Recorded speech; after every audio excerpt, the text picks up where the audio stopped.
The Ford Ranger Super Duty, so hotly anticipated, but also a fairy tale, kind of like, I don't know, the Easter Bunny or a unicorn or Father Christmas.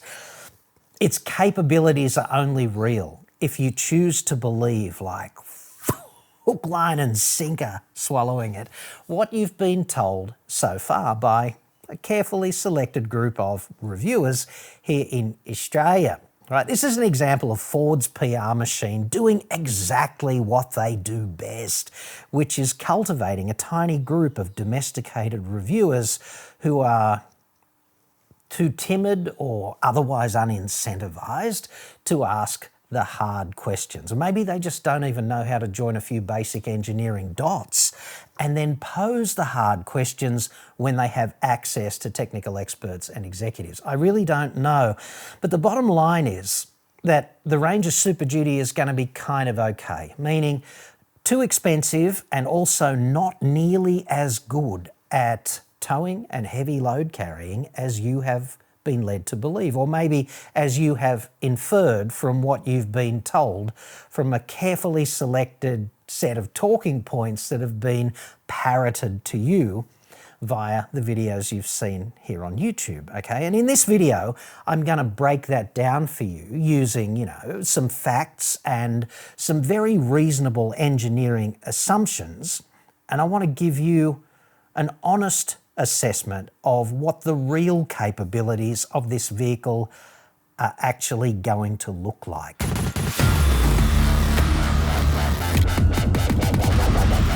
I'm going to get to those assumptions in just a second and burst the bubble of bullshit that is building up around the Ranger Super Duty right at the moment. It has been so carefully crafted and reiterated back to you in so many different ways, but carbon copies of each other via all of those automotive outlets on YouTube, okay?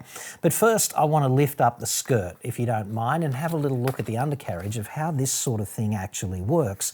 And the reason I'm doing this is to give you an appreciation for how information gets delivered to you, because gone, I think, are the days of journalists diligently sleuthing something out and getting to the truth and being a beacon of information that would otherwise not be forthcoming. What's actually happening now is just copying and pasting the talking points on video, which is just ridiculous. So the way these current crop of Ranger Super Duty packages on YouTube have been delivered, it works like this.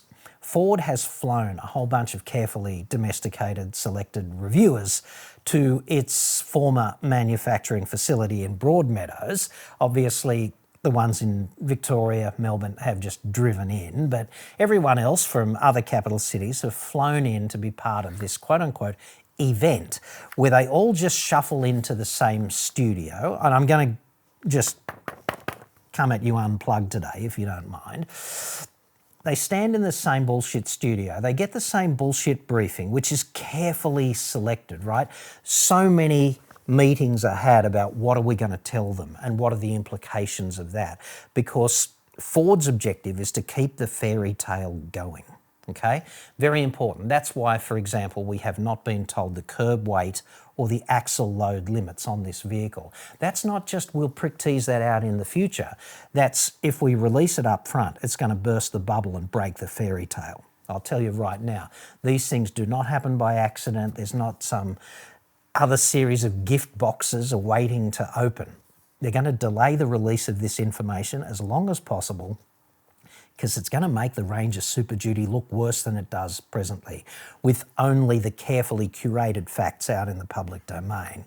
So these people, they all got the same bullshit briefing of carefully crafted information, very limited, and then they stood in front of, but did not drive, one example of a prototypical Ranger Super Duty.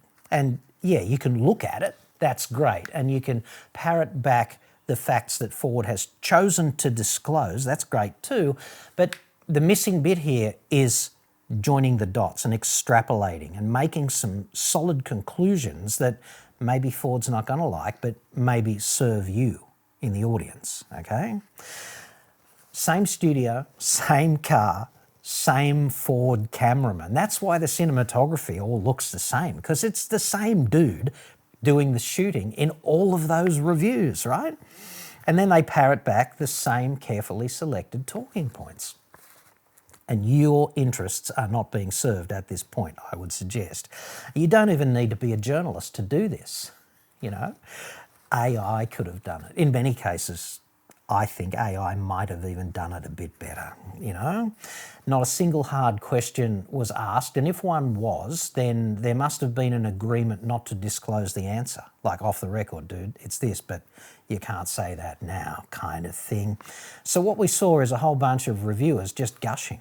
And the gushing, in many cases, in my estimation, was undignified, because there are some pretty obvious shortcomings to this vehicle. The Handyman from Manscaped is a compact face shaver that delivers a quick, close shave with a unique dual blade system. You're looking at a standard foil shaver combined with a long hair leveler blade to knock down up to 3 days worth of growth. Imagine saying goodbye to prehistoric you and hello to smooth, contemporary 21st century you. Deep down, I think we all imagine undergoing a transformation such as this. And it really doesn't take that much effort. The skin-safe technology reduces the risk of nicks and cuts, plus the Handyman is waterproof, which helps make cleanup quick and easy, and you can get the whole job done in the shower. The Handyman features a compact ergonomic design. It fits easily in the pocket of your jeans, and it's capable of knocking down a 3-day growth no problem. Like, it's a powerhouse. You will be job interview or dinner ready in no time. Plus, it's travel friendly and gym ready. The Handyman delivers up to 60 minutes of runtime on a single charge, which is a lot of grooming. If the battery level indicator blinks, it's time to plug in, and any USB power source will do just fine. The Handyman is for busy professionals, travellers, lycra-wearing frequenters of various gymnasia, all the many and varied flavours of dude. In other words, it's for anyone who just wants to look good and feel better without that being a real drag. As dot joining sequences go, this is quite the easy one. Go to manscaped.com/autoexpert now. You'll get 20% off the Handyman with the promo code AEJC at checkout. That's only 3 dots, dude. Manscaped.com/autoexpert, AEJC, 20% off. That's a great deal. I suppose even outspoken borderline geriatrics plotting, I don't know, world domination from deep in their caves might benefit at a deep aesthetic level from such an awesome grooming upgrade from Manscaped. But hey, how would I possibly be expected to know anything about any of that? I want to cover who was there just briefly, not a complete list, but I think they deserve a bit of a roast, don't you? So let's roast like it's 1999. Pat Callanan was there, and his hat, obviously. They travel everywhere together. I love Pat's hat. Pat's hat is awesome, and if memory serves, it travels business class. That's in its contract, right? Hat doesn't care if Pat gets in the checked baggage, but as long as it's up the pointy end getting filled with bloody Veuve Clicquot, that's all fine, right? In Pat's review, which has had 109,000 views, so that's half a boner right there, isn't it? In Pat's review, the thumbnail is him down on his knees, I'm not kidding, with his arms outstretched in some act of obeisance or comfort. And I'm getting an image of that, but that can't be what it is. In front of the Ranger, to the side, paying homage to the new king, whatever. And I find that amazing. In fact, that video is #1 on Pat's channel out of the past 10 videos that he's released. It's 3 times more views even than his tearful goodbye to Ford Everest, which is like 9 videos ago or something. Amazing to me that you would do this down on your knees, arms outstretched, obeisance comfort thing in a walk around and some selective facts. I don't get that, but hey, It's a free country. Paul Marrick, Ford Ranger fanboy and somewhat apologist. 681,000 views. That's amazing to me. It's got to be the wave. And the words on the thumbnail, take my money. I'd suggest, Paul, there's no need to do that. They'd just give you one for a year, dude. Come on. And then you don't even have to pay the rego or insurance. You could just drive it, give it back somewhat used, and maybe even go again. But nothing screams impartial journalism like the words "take my money" on a thumbnail. Does it? Maybe they just didn't have the room for the word "again" on that thumbnail. Anyway, Toby Hagen from Car Sales, he was there, only 84,000 views, but he's looking jacked too, Toby. He's a huge man, Toby. He's always been a beefy kind of chap, but now he's huge and jacked. He's the best looking version of Tobes that I have ever seen. So he blocks out the sun still, but for all the right reasons. And he'd be very hard to throw out of the building, which is lucky because he's reporting for Car Sales and they have such a track record of throwing journalists out of the building.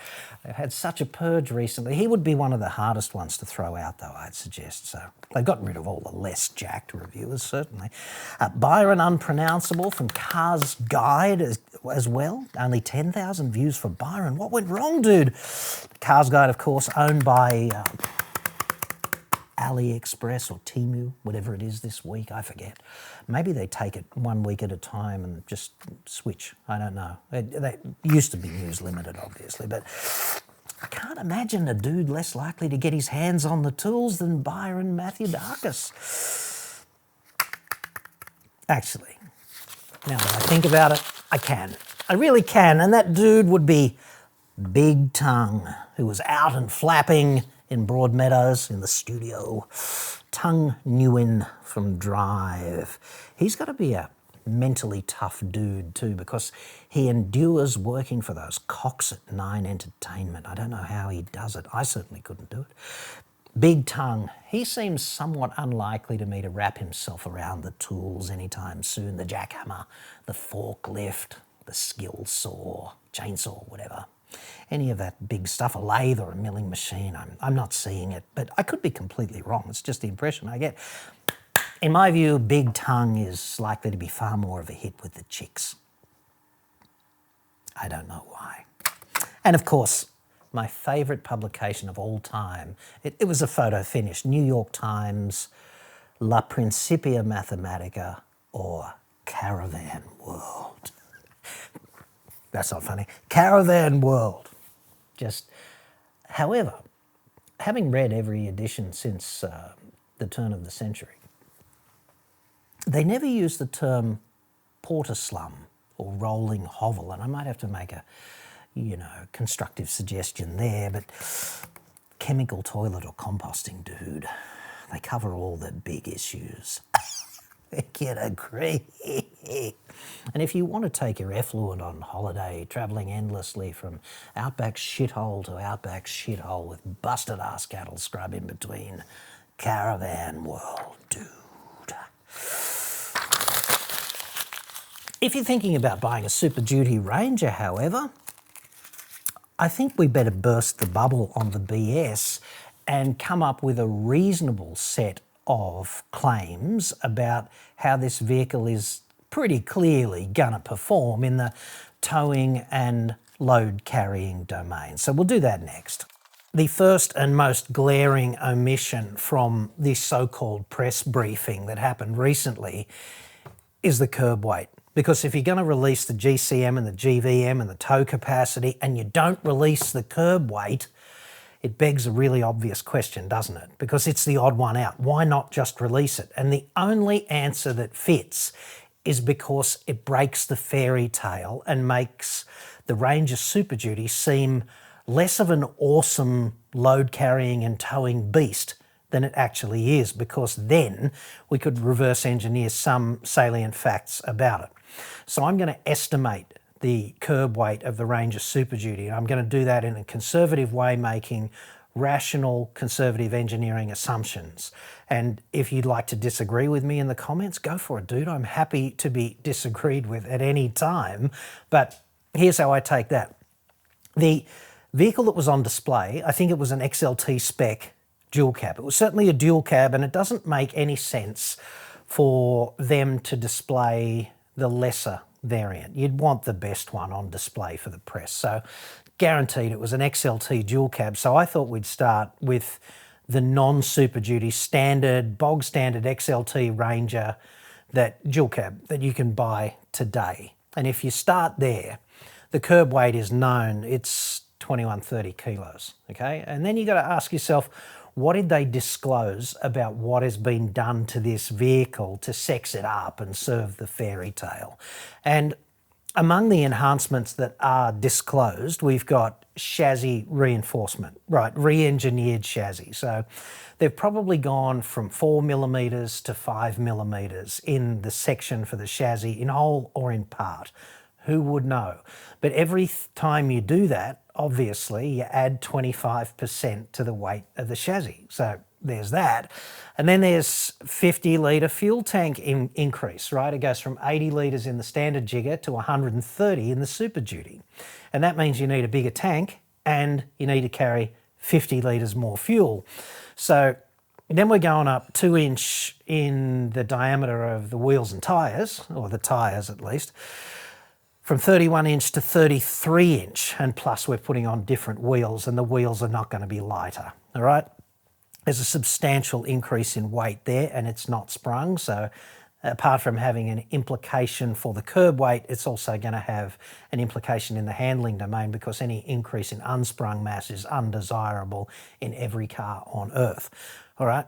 There's a suspension upgrade as well. There's a lift in the suspension, so there's going to be more material there. The vehicle's going to be heavier. The springs will therefore have to be heavier, etc. There's beefier axles, beefier drive shafts. There's more cooling system. There's a new torque converter. It's not going to be lighter, is it? You know, there's a sealed snorkel that's been added. There's 5mm bash plates over critical components in the undercarriage, and all the reinforcement that you would need to change the chassis from 3.5 tonne tow compliance to 4.5 tonne tow compliance. And I reckon that adds up conservatively to about 0.5 tonne of extra Ranger. But just to make the mathematics easy, we'll knock it back to 470, because 470 and 2130 go together conveniently to give an estimated Super Duty curb weight of 2,600 kilos. Which does not seem unreasonable to me, especially as they're starting with a package that exists. This is not like a clean sheet design approach. You've got an existing package and you're beefing it up. So that's not as efficient as starting with a clean sheet. This thing's also wider, it's got more track, you know, and it sits taller. That's the result of the tyres and the suspension lift mainly, I assume, but the width involves extra mass also. So this means that if you've got a 4.5 tonne GVM and a curb weight of 2,600, the payload is 1,900 kilos. So guaranteed the payload for this thing is going to be 1,900 kilos-ish, call it 2 tonnes. It'll be interesting to see. And incidentally, I'm putting my nuts on the line here, right? Because this data is going to be revealed down the track. So this report is going to be compared later to reality. And I'm happy to put my nuts on the line like this, because I don't see how they can turn standard Ranger into Super Duty without expending another 0.5 tonne-ish of additional mass just to give it these capabilities. So time will tell, I suppose. Here's another observation, and you could figure this out from the disclosed information in the so-called briefing to the press. If you've got 4.5 tonnes of GVM and you've got 4.5 tonnes of tow capacity, if you add them together hypothetically, you would have a 9 tonne gross combination mass, which is just, can't imagine that. But the officially disclosed gross combination mass from Ford is 8 tonnes. The difference there is 1 tonne, obviously, right? So there's an implication there that you could have figured out from the press briefing, but I didn't hear too many people say it in their video packages, which is that if you tow 4.5 tonnes, your payload capacity is going to drop by 1,000 kilos. This is a fact, okay? That's the way this works. If it's got this GVM and this tow capacity and that GCM, and you load it up to 4.5 tonne trailer, then you've only got 3.5 tonnes to play with now for your loaded vehicle weight. And 450 kilos of that is going to be on the tow ball, isn't it? So we'll get to that. Okay. The other way to look at this, of course, is that if you're using the vehicle for work and it is heavily loaded to its GVM, then your tow capacity maximum drops to 3.5 tonne because you can't breach that gross combination mass. So that's kind of important to realise if you're in the market. Don't go into this thinking that if you want to load it up to the 4.5 tonne GVM, it's also going to be okay at the same time to tow 4.5 tonnes, because you're going to be 1,000 kilos overweight if you do that.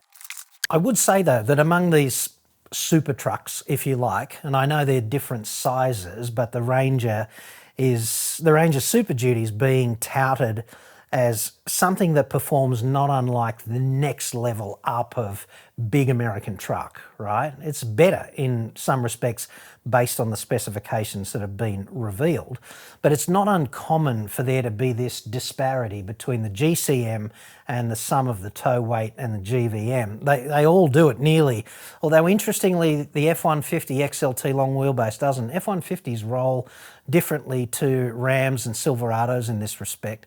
So I did a bit of digging, and the data I'm using is from redbook.com.au here, so take it up with them if this is incorrect. But I've listed the curb weights, the tow maxima, the gross vehicle masses for all of those vehicles, the sum of tow maximum and GVM for each one of them, and then the gross combination mass from Redbook and the disparity between them. So they pretty much, the Ram's got the disparity of about 420 kilos, the Silverado ZR2 has 949, which is not unlike the disparity in play with the Ranger Super Duty, is it? You know, although interestingly, the F-150 rolls without any disparity whatsoever between the two. You can load that vehicle to its maximum tow capacity and its GVM, and you're at the GCM. So there's that, although I'd have to say there that the gross vehicle mass is 3.2 tonnes, not 4.5. So in many ways, the Ranger Super Duty is going to eclipse the next size up, if you like, the F-150 XLT in long wheelbase. It's got a dirty big truck bed and all of that stuff, but it's limited in its gross vehicle mass, and it's got a curb weight not unlike what the Ranger Super Duty is going to be. So you'd have to ask yourself, why would you buy an F-150 XLT long wheelbase when you could buy a Ranger Super Duty and get more versatility notionally out of that? And that's going to play into the pricing, I think, of the Ranger Super Duty, because you wouldn't want more capability more cheaply. So one thing I think is certain is that the Ranger Super Duty is going to have to be more expensive than that. Otherwise, they're going to give the customer base a reason not to buy that. And car companies hate doing this, obviously. The wheelbase of the F-150 XLT, however, is nearly 4 metres versus about 3.3 for the Ranger XLT. And that increase in wheelbase is substantial if you want to do towing, because more wheelbase means more sort of polar moment of inertia. It means more stability of the platform in the plane of yaw. And that's one of the fundamental restraints for the trailer, because pig-type trailers, you know, the trailers that everyone tows in Australia with the axles in the centre of the trailer, they're intrinsically unstable in yaw and also in pitch. So yaw is like rotating like an old LP record, and pitch is, you know, where your head nods forward and back under acceleration and brakes kind of thing. So the restraint for the trailer in both yaw and pitch is provided by the vehicle. And the amount of restraint possible in yaw is related to the mass of the vehicle in front and the mass of the trailer, and also the polar moment, like the mass moment of inertia of the vehicle in front. And the longer wheelbase on the F-150 is going to give you more restraint rather than less. And there's really no way I can see, at least, that the Ranger Super Duty will overcome that limitation because it's based on, fundamental physics. The other thing that wasn't disclosed, of course, is the axle load limits. And the rear axle load limit is kind of critical. It's going to be so critical for hanging shit out the back. It really is. The standard Ranger XLT has a wheelbase of 3.27 metres, okay, and the rear overhang, according to Redbook, is 1.07 metres. And I'm just estimating here for convenience that the additional cantilever offered by the tow hitch, like the rear overhang, is the distance between the back of the vehicle and the rear axle centerline, okay?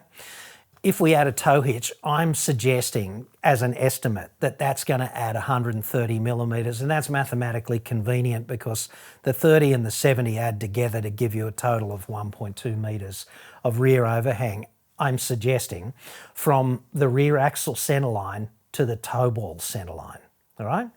And this means that we can have a little think about what the implications of towing 4.5 tonnes really are.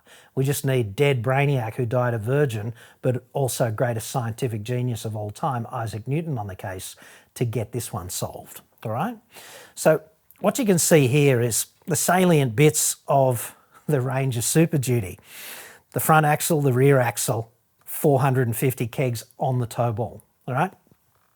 It's 1.2 here and 3.27 for the wheelbase, meaning front axle to tow ball centerline, 4.47. Now there's this quaint thing in physics that every kid at school should know called Newton's first law of motion. And it basically says that the sum of forces is zero when something's not accelerating. So if it's just sitting there, not accelerating, not falling to the centre of the earth or something, then the sum of forces is zero. But also, if you want to go to the next level with Newton's first law, the sum of torques acting on something that's not accelerating in an angular sense is zero, okay? Stick with me on this. Tampax up, dude, if you need to, because you might bleed from the ears. But we can sum the torques anywhere we want in a rigid body, and it has to equal zero. Said Isaac Newton. No reason to disagree with him at this point because we've had almost 500 years to disagree and still works. So I think we should sum the torques about here because then we don't have to work out the front axle load. We can just work this torque has to equal this torque for the sum of them to be zero because they're in opposite directions, and therefore one is positive and one is negative. And when you do this, the mathematics is here if you want to check it out, but when you solve for the rear axle load with 450 kegs on the back, obviously there's an amplification here because this is a lever. So the load here is just like the Nutcracker Sweet, dude. The load here is 615 kilos that arises from putting 450 kilos on the tow ball. So the rear axle load limit is going to be critical to know for this vehicle. You can be compliant with the tow capacity and the GCM and the GVM and still be over on the rear axle load limit. And that will get you stopped at the side of the road not to proceed until you fix things up. And that's wholly inconvenient. The front axle load works the same way actually, because if you bolt a whole lot of shit on the front here, like a bull bar and a winch and driving lights and big fat UHF antenna and whatever else you want to put on the front of your car because Christ knows why, a big rack to hold long ladders or long building materials and things of that nature, then the same sort of lever-based amplification in play here for the rear axle also pertains to the front axle when you put all that heavy ARB and trade shit on the front of your ute. So you would really want to get that right. And I'd suggest that they're likely to be the limiting factors as well because the axle load limits were not disclosed. And this would have to be for a reason. If they were shit hot and in practice very difficult to overload, they'd be on the table up front. It'd be like, this vehicle is magical. It's anything that serves the fantasy is in. everything that doesn't serve the fantasy is out, such as the engine being slightly detuned for longevity and things of that nature. There's another thing, of course, that you can infer from that lever amplification phenomenon, right? The dual cab is the shittest configuration for load carrying. And in many ways, Ford is engaging with mainstream motoring journalists to get grey nomads and ordinary punters sort of nice and hard about the Ranger Super Duty.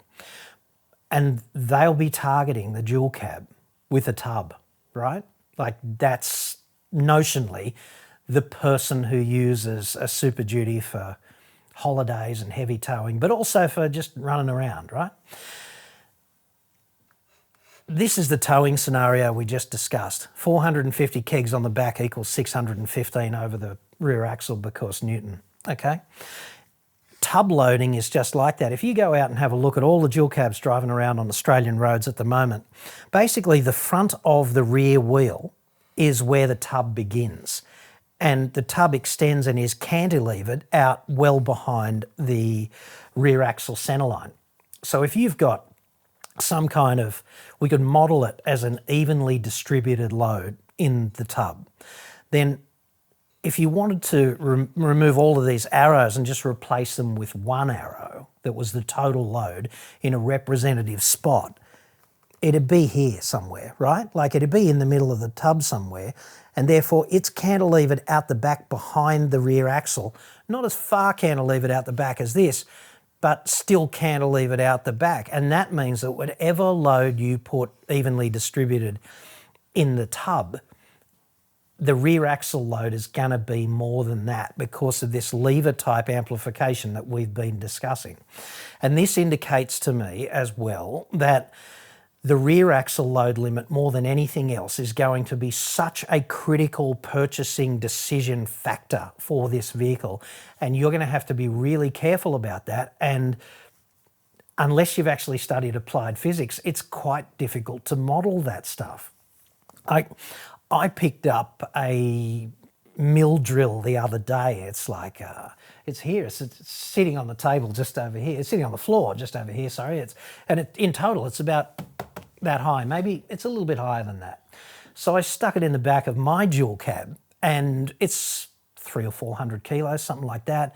It was on a pallet. They lifted it in with a forklift. I strapped it down with a ratchet strap, and I drove home so friggin' conservatively because you could feel this effect harbour bridging up in terms of elastic strain, stress kind of thing.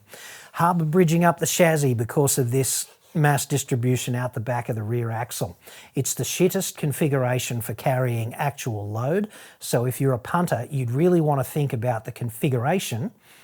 Do you really need a dual cab if you want to carry heavy shit?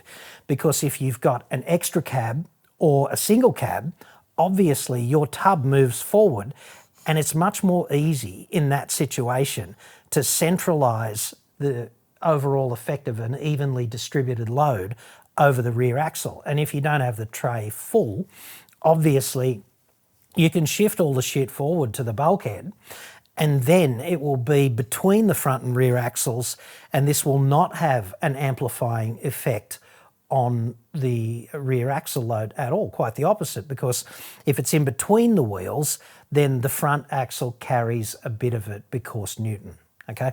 That's just how this works. But dual cabs are going to be popular in this configuration. It's going to add more than the mass being carried in general to the rear axle load, and that could be the constraining factor for you if you own a Ranger Super Duty. So, towing 4.5 tonnes, is it legal? Yeah, it's legal. Is it easy? No, it's not. And is it smart? That's what I want to talk about now. Is it a smart idea? And I would say, no, it's not. Because of this whole business about what provides the restraint for the trailer dynamically when you're driving around, when you go over bumps, when you have to swerve, you know, when you have to stop in a hurry, what's restraining the trailer?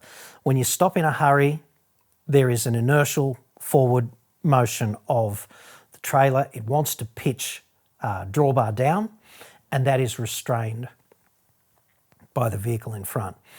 When the trailer gets a yaw influence, like an inertial yaw acceleration for some reason, maybe the inside wheel going around a bend hits an obstacle, the trailer wants to yaw around that inertial shunt, the only thing providing the restraint is the vehicle in front. And part of that restraint, not all of it, but part of it is due to the mass of the vehicle in front. So if you've got a 2.6 tonne vehicle, that's the estimate, and 4.5 tonnes of trailer, the ratio between these two things is about 1.7. If you look at the standard XLT, which can tow 3.5 tonnes, it weighs 2.13 tonnes, then 1.64. But our curb weight is only an estimate here. So these are close enough to be kind of the same. And my comment about that is that would be equally stupid, right? Because it's crazy to tow 3.5 tonnes with a standard Ranger. And I suggest that it's going to be crazy to tow 4.5 tonnes with a Super Duty, right? If 2.5 tonnes is like the safe limit, and I'd suggest 2.5 tonnes is a rational, conservative, safe limit for most people with a standard dual cab ute rated at 3.5 tonnes. Because you'd have the ute weighing in its partially loaded configuration about 2.5 tonnes. 2.5 tonne trailer, at least then you're not exceeding the mass of the vehicle in front with the mass of the trailer behind. And there's some hope of restraining it from some unforeseen, terrible inertial input that would otherwise seek to park the caravan on its roof on the side of the road and drag you with it, right? Nobody wants that. So if 2.5 is reasonable for a standard dual cab, like the XLT standard Ranger, then if we apply the same kind of mathematics ratio, if you like, of 1.2 to the Super Duty, excuse me, if we apply that to the Super Duty, then the rational limit for the Super Duty is about 3 tonnes, you know? Maybe 3.5 in extremis, but certainly not 4.5. Not if you want to live to tell the tale. Not if you don't want to drive everywhere at 80 k's an hour. Not if you're not that used to towing and you just want the biggest van kind of thing. Towing 4.5 tonnes with a vehicle that light is fucking nuts, in my opinion. So let's talk about super dutification, the physics versus the dynamics of this, because Ford has made and will continue to make all these claims about its R&D, and I don't want to take anything away from Ford's engineers. I've met several Ford engineers over the years, Australian ones and dudes in America as well, and they are extremely knowledgeable people who are very capable and specialists in their area. There's no doubt about that. But there's also fundamental physics, which they are up against. And I think if you ask them the right questions, they would generally acknowledge that they are up against fundamental physics. And in a sense, it can only be ameliorated as opposed to being beaten, right? So we're going to increase the mass of this vehicle by about 500 kilos to super dutify it, aren't we, right? And that's going to be just unladen. The laden mass is going to go up by, I don't know, about a tonne or something. The tyres are going to go up from 31 inches rolling diameter to 33. And there's also, that means that there's going to be a 1 inch lift from that, because the hub height, the radius increases 1 inch, the hub height goes up 1 inch because it sits on the radius, okay?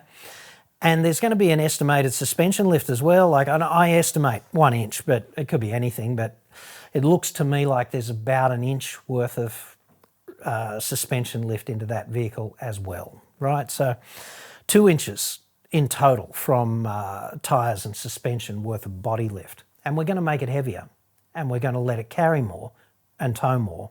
It's going to be further up off the ground, okay? The things that we know that nobody could really argue the toss about doing that is it's going to have greater inertia because it's going to be heavier. It's going to have a higher mass centroid, like a centre of gravity, or mass centroids, depends how you model these things. You can model them in a complex way with lots of individual mass centroids. You could have a front axle mass centroid and a rear axle mass centroid and draw a line in between them, and that'd be like the inertial axis of the car for things like roll, whatever, you know, and you do the same thing with the roll centers, front roll center, rear roll center, join the dots, there's your roll axis, blah, blah, blah. It depends how complex you want to make this kind of thing, but dumbing it right down, the center of gravity is going to go up substantially and it's going to be heavier, all right? And as a result of doing these things, especially this, the roll center is going to drop. That's how this works, right?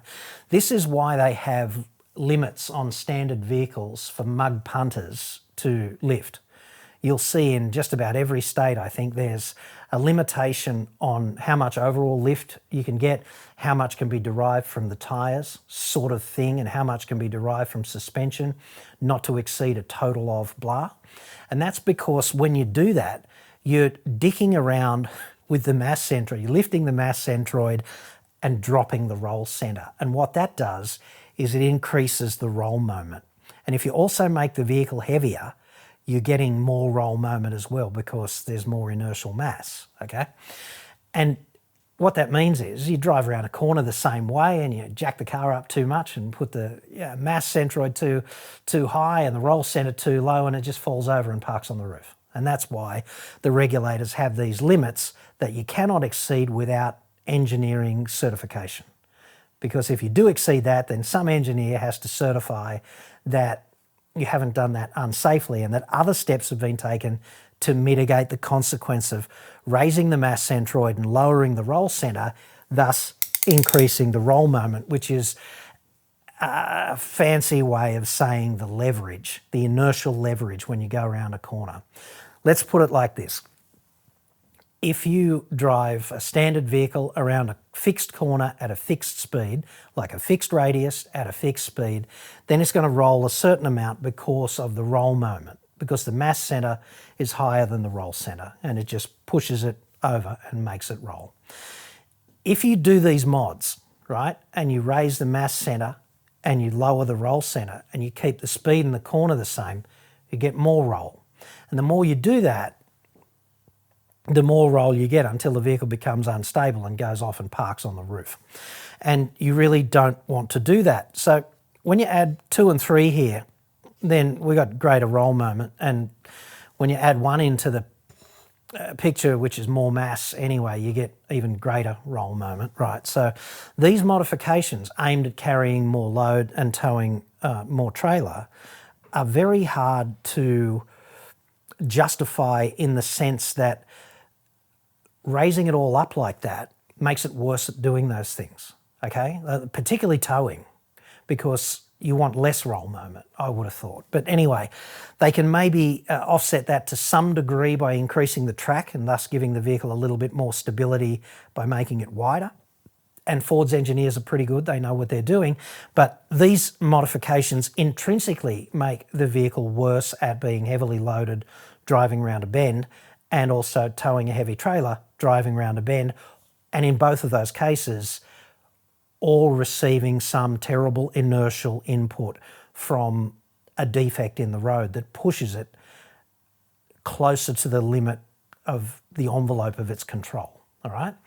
And that means that they're going to have to be really careful about how they do this, and you're going to have and you're going to have to be really careful about how you drive it, because these things are real, okay?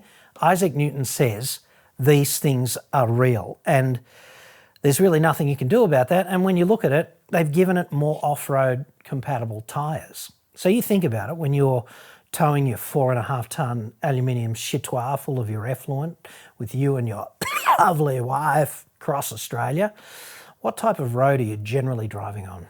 And the answer is bitumen, overwhelmingly. 80-something% of your trip, bitumen, right? And what that means is you're driving off-road oriented tyres on bitumen. They don't offer as much grip as on-road oriented tyres, okay? They just don't.